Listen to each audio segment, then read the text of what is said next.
করতেই থাকে।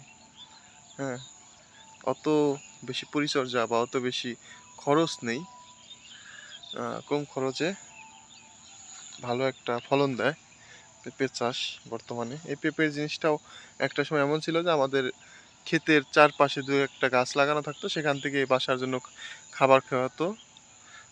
পাকলে খাইতাম সাধারণত, রান্না করে বা এমনিতে খাওয়া হয় না। এখন তো রান্না করে ভর্তা করে, প্লাস হচ্ছে সালাতের বিশাল একটা চাহিদা মেটায় এটা শশার পরিবর্তে।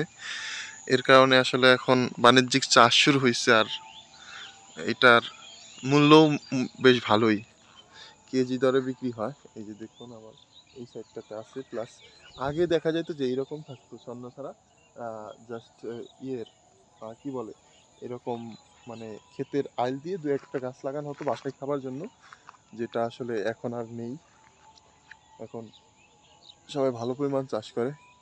যেমন এই দেখুন সাইড দিয়ে যেমন দেখতে পাচ্ছেন, এইরকম থাকতো না, দু দু থেকে তিনটা গাছ থাকতো।